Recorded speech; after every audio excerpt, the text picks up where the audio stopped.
नमस्कार दोस्तों। आप सबका एक बार फिर से स्वागत है हमारे इस यूट्यूब चैनल पे। मेरा नाम सिकंदर ओझा है और मैंने लगातार 4 banking exam IBPS PO, IBPS RRB PO, IBPS RRB clerk और आरबीआई असिस्टेंट ये क्लियर की हैं।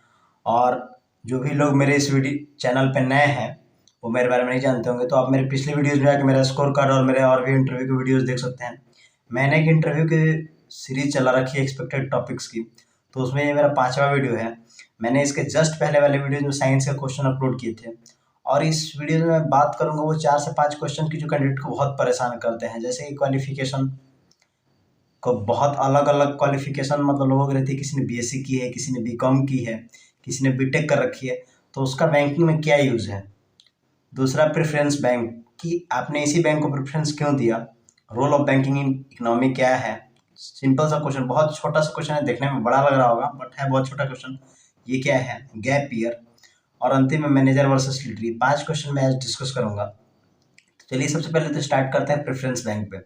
अगर आपसे पूछ लिया पैनल मेंबर ने कि प्रेफरेंस बैंक, जैसे सबने अलग अलग दे रखे होंगे, किसी ने बैंक ऑफ बड़ौदा, किसी ने पंजाब नेशनल बैंक, तो सारे अपने अपने बैंक को जस्टिफाई कैसे कर पाएंगे। क्योंकि सब लोग अगर एनपीओ और प्रॉफिट पे देखने जाएंगे अपने अपने प्रेफरेंस बैंक को, तो सारे उनके प्रेफरेंस बैंक जो होंगे वो सब तो एनपीओ और प्रॉफिट या हर मामले में तो डेवलप कर नहीं रहे होंगे, कुछ न कुछ मामलों में उनमें कमी रही होगी। या अगर वैकेंसी पे है, अगर आपका जो प्रेफरेंस बैंक है, सब 3 से 4 पॉइंट पे आप अपने प्रेफरेंस बैंक को वैलिड ठहरा सकते हैं। पहला तो अगर वैकेंसी ठीक है तो आप बता सकते हैं कि हाँ इस बैंक की वैकेंसी ज़्यादा रही थी इसलिए मेरा प्रेफरेंस बैंक ज़्यादा है। दूसरा, आप उसका एनपीए और प्रॉफिट देख लीजिए। एनपीए, प्रॉफिट, मार्जिन जो भी है वो सब कुछ, उसका कासा रेशियो, ये सब मतलब जो कि एक बैंकिंग टर्म होते हैं, वो सारी चीज़ें पकड़ के चलिए। अगर वो आपका प्रेफरेंस बैंक का अच्छा है तो वो बता दीजिए। अगर इसके अलावा कुछ भी अच्छा नहीं है फिर भी आपने प्रेफरेंस बैंक दे रखी है, आपको जस्टिफाई करना है। देखिए वहाँ पे वो इसलिए नहीं बैठे होते हैं कि आप उनको बैंकिंग टर्म सुना सुना के और डेटा सुना के और उनको अट्रैक्ट कर लेंगे अपनी तरफ। वो बस ये देखना चाहते हैं कि आप अपने प्रेफरेंस बैंक को जस्टिफाई कर पा रहे हैं कि नहीं कर पा रहे हैं। प्रेफरेंस बैंक को जस्टिफाई इसलिए वो आपसे चाहते हैं क्योंकि आपको उसी बैंक में जाना है जॉब मिलने के बाद, तो आप अपने कस्टमर को अपनी तरफ कैसे अट्रैक्ट कर पाएंगे। तो सबसे अच्छा इसका उपाय यही है कि आपने जो प्रेफरेंस बैंक ले रखा है उस बैंक में एक बार चले जाइए इंटरव्यू से पहले। एक बार वहाँ जाकर घूम के आइए, वहाँ का इन्वायरमेंट देखिए, वहाँ का माहौल देखिए क्या है। जो भी चीज़ें आपको वहाँ की अच्छी लगे, मैनेजर से वहाँ से मिलिए, वहाँ उनको बताइए मेरा आईबीपीएस पीओ का इंटरव्यू, कुछ अच्छी चीज़ है प्रेफरेंस बैंक की, जो भी यूनियन बैंक है या पंजाब नेशनल बैंक है, बैंक ऑफ बड़ौदा है, 2 मिनट ही सही रिक्वेस्ट करके और उनके मैनेजर से या उनके स्टाफ से कुछ अच्छी बातें पूछिए। क्योंकि उनके स्टाफ को, क्योंकि वो उसके मेंबर होते हैं, तो वो कुछ अच्छी चीज़ें ज़रूर बताएंगे, कुछ हिस्ट्री में से या कुछ ऐसी योजनाएं, कुछ ऐसी स्कीम्स जो उसी बैंक में चल रही होंगी और किसी बैंक में नहीं चल रही होंगी। तो कुछ ऐसी चीज़ें जाके पता करिए अपने प्रेफरेंस बैंक की और फिर आप वो सारी चीज़ें पैनल मेंबर को बताइए। पैनल मेंबर बस यही चाहता है कि आप अपने आंसर को जस्टिफाई करें, अपने प्रेफरेंस जो दे रखिए। क्योंकि जब आप उनको जस्टिफाई कर लेंगे तो इसका मतलब आप कस्टमर को भी जस्टिफाई कर सकते हैं कि वो आपके ही बैंक को क्यों चुने। बस प्रेफरेंस बैंक का क्वेश्चन इसीलिए पूछा जाता है कि जैसे वो आपसे पूछ रहे हैं वैसे आपसे अगर कस्टमर पूछे कि मैं आपको ही बैंक को क्यों चुनूं, तो आप एक सुटेबल सा आंसर उनको दे पाए। तो ये पहला क्वेश्चन रहा प्रेफरेंस बैंक का। दूसरा, आपके क्वालिफिकेशन का बैंक में अगर क्वेश्चन आता है तो एक बात आप मान के चलिए, क्वालिफिकेशन से बैंक का कहीं लेना देना नहीं है। क्योंकि बैंकिंग क्या है, जस्ट लाइक डेबिट क्रेडिट, एक दुकान है जहाँ पे चीज़ें आती हैं जाती हैं, और एक तरीके से कहें कि लोग पैसा आते हैं लेके और फिर निकाल के लेके जाते हैं। तो एक तरीके से देखा जाए तो ये तो चीज़ें कॉमर्स की हैं, लेकिन अलाउ तो उसने सबको कर रखा है। इसमें बीकॉम के भी लड़के आ सकते हैं, बीएससी के भी आ सकते हैं, बीटेक भी आ सकते हैं, या और भी अलग अलग बीए, एमबीए, एमसीए, कुछ भी आपने अगर कर रखा है ग्रेजुएशन किसी भी फील्ड में, किसी भी कोर में, तो आप आ सकते हैं। तो क्वालिफिकेशन से बैंक का कहीं लेना देना नहीं है। क्वालिफिकेशन सिर्फ और सिर्फ आपके पर्सनालिटी डेवलपमेंट के लिए होती है। हम जो भी कोर्स करते हैं आपको यही नहीं पता होता है कि क्वालिफिकेशन आपकी किस लिए हो रही है। हम बीएससी, एमसीए, एमबीए कुछ भी कर रहे होते हैं वो हमारी पर्सनालिटी डेवलपमेंट के लिए होती है। और बैंकिंग क्या है, बैंकिंग एक कस्टमर ओरिएंटेड फील्ड है। मतलब आप जहाँ पे कस्टमर को सर्विस दे रहे होंगे, तो कस्टमर को सर्विस देने में आपके क्वालिफिकेशन का कहीं लेना देना नहीं है। हाँ, लेना देना क्या है, जब ये कस्टमर सर्विस फील्ड है तो यहाँ पे वो चीज़ें आपके अंदर चाहिए जो कि कस्टमर को चाहिए। जैसे कस्टमर की जो भी शिकायतें हो उनको आप दूर कर पाए, कस्टमर जब आपसे कुछ भी बोले तो आप उसको सुन सकें, लिसनिंग पावर होनी चाहिए। आप कस्टमर को आप एक सेटिस्फैक्शन होता है वो आप दे पा रहे हैं कि नहीं दे पा रहे हैं। एक तरीके से आपके दुकान में वो आया है बैंकिंग में और आप उसको एक सेटिस्फैक्शन दे पा रहे हैं उस लेवल का या नहीं दे पा रहे हैं, उसी पे वो टिकेगा आपके बैंक में, वरना वो किसी दूसरे बैंक में जाएगा। तो क्वालिफिकेशन का कहीं लेना देना नहीं है। अगर आपसे पूछ लिया जाता है तो थोड़ी थोड़ी चीज़ें इकट्ठा करके और बता दीजिए।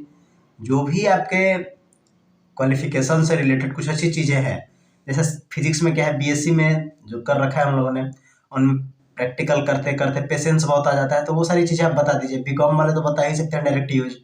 और भी बहुत सारी चीज़ें हैं जिनका आप डायरेक्ट यूज कर सकते हैं कि आप बैंकिंग उसको कस्टमर को कैसे अपनी तरफ अट्रैक्ट करेंगे अपने क्वालिफिकेशन का यूज करके। तो ये दूसरा क्वेश्चन का आंसर रहा।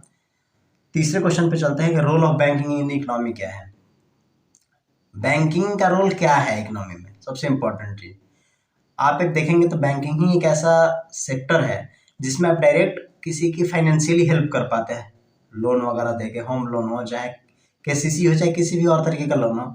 और किसी जॉब में आपको ये नहीं मिलेगा। हाँ, आप बाकी तरीके का मदद कर सकते हैं, कुछ जो पेपर वर्क है वो करके उनकी मदद कर सकते हैं, लेकिन डायरेक्ट उसको पैसे दे के, और पैसे देने पे जो किसी को सामने वाले को खुशी मिलती है, वो लोन ही सही लेकिन वो उससे कुछ डेवलपमेंट का काम करेगा, तो वहाँ से आपका एक डायरेक्ट इकोनॉमी में रोल हो जाता है। आप कैसे, आपने किसी को लोन दिया, उस लोन से वो कुछ प्रोडक्शन स्टार्ट करेगा, उस प्रोडक्शन से किसी को एम्प्लॉयमेंट मिलेगा, आदमी तो रखेगा ना अपने बिजनेस में, वहाँ से उसको एम्प्लॉयमेंट मिलेगा। फिर वो एम्प्लॉयमेंट मिला तो वो आदमी अपने परिवार पे वो सारी जो भी उसको वहाँ से मनी मिलेगी एज अ सैलरी, तो वो जाकर अपने फैमिली पे खर्चा करेगा। वो फैमिली पे जो खर्चा करेगा वो सारा आपके कंट्री के जीडीपी के अंदर घूम के आ जाएगा, क्योंकि जीडीपी होता ही क्या है, 1 ईयर के अंदर में आपके कंट्री के अंदर जितनी भी चीज़ें आई गई या जितनी भी चीज़ें खरीदी बेची गई उसी को तो जीडीपी में शामिल करते हैं। तो एक तरीके से इकोनॉमी में डायरेक्ट रोल प्ले करता है बैंकिंग। आपने एक मतलब आर्टिफिशियल आपने मनी दिया लोन के तौर पे, उससे कहीं उसने एक नया बिजनेस खोला, उसकी वजह से प्रोडक्शन हुआ, उसकी वजह से एम्प्लॉयमेंट मिला, और उस एम्प्लॉयमेंट की वजह से जिसको पैसा मिला वो पैसा किसी और सेक्टर पे जाकर खर्चा हुआ। तो एक तरीके से पूरे इकोनॉमी को ये बैंकिंग ने ही बांध रखा है, क्योंकि बाकी सेक्टर कितना भी कुछ कर ले, लास्ट में जो पैसा देना है वो बैंक को ही देना है। तो बैंकर्स जो होते हैं वो डायरेक्ट रोल प्ले कर रहे होते हैं इकोनॉमी में। तो ये एक फक्र की बात आप कर सकते हैं कि अगर आपसे ये भी पूछ लिया जाए कि वाई बैंकिंग, आपसे अगर पूछ लेते हैं मेंबर कि आप बैंकिंग में क्यों आना चाहते हैं, तो आप एक सुटेबल सा आंसर दे सकते हैं कि बैंकिंग में हम इसलिए आना चाहते हैं क्योंकि ये डायरेक्ट रोल प्ले करता है इकोनॉमी में। एक जो आपको खुशी इकोनॉमी में डायरेक्ट रोल प्ले करके मिलेगी वो और कहीं नहीं मिलेगी। आप सामने से एक नज़र रख पाना, क्योंकि और सारे डिपार्टमेंट जो होते हैं वो केवल पेपर वर्क करके भूल जाते हैं। बैंकर्स को क्या होता है, बैंकर्स का ये भी काम होता है कि जो अपने लोन में पैसे दिए हैं वो सही जगह पे यूज हो रहे हैं नहीं हो रहे हैं, उसको आप रिव्यू करिए। तो आप एक तरीके से बहुत ही डायरेक्ट रोल प्ले कर रहे हैं इकोनॉमी को अपने बचाने में और इकोनॉमी को संवारने में। तो ये उस तीसरा क्वेश्चन का आंसर हो गया। मेरा चौथा क्वेश्चन जो था गैप ईयर, गैप ईयर पे अगर वो क्वेश्चन पूछते हैं कि आप इतने सालों तक क्या कर रहे थे, तो आप एक बात बताइए, एक बात उनको हमेशा बताइएगा, कभी झूठ मत बोलिएगा, क्योंकि उनको झूठ बिल्कुल पसंद नहीं है, वो तुरंत पकड़ लेंगे। और दूसरा कि गैप ईयर से उनको कोई प्रॉब्लम नहीं है, क्योंकि उन्होंने एक जो बाउंडिंग रखी है 21 से 30 ईयर की, इसीलिए तो रखी है। अगर उनको बड़े लोगों से या जो उम्रदराज कैंडिडेट हैं उनको नहीं लेना होता तो वो 30 ईयर तक क्यों रखते हैं। मैं जनरल कैटेगरी की बात कर रहा हूँ अभी, मैं वो 30 ईयर तक क्यों रखते हैं। 30 ईयर तक रखने का मतलब है कि उनको गैप ईयर से कोई मतलब नहीं है। हाँ, लेकिन क्वेश्चन कर देता है तो आप उनको ओरिजिनल अपना बात जरूर बताइए कि आपने वो उन दिनों में क्या किया है, अपनी अच्छी चीज़ें कुछ तो किया होगा, किसी कंपनी में जॉब किया होगा, कहीं ट्यूशन पढ़ाया होगा, किसी प्राइवेट कंपनी में गए होंगे, कुछ बिजनेस चलाया होगा, कुछ तो किया होगा, खाली तो बिल्कुल नहीं बैठे होंगे, और उस दौरान प्रिपरेशन भी चल रही होगी। तो वो सारी बातें उनको बताएं ताकि उनको पता चल सके कि आपके अंदर एक अच्छी स्किल ये भी है, ताकि आपने अगर कोई बिजनेस किया होगा छोटा मोटा तो इसका मतलब आप कस्टमर को अपनी तरफ अट्रैक्ट कर सकते हैं।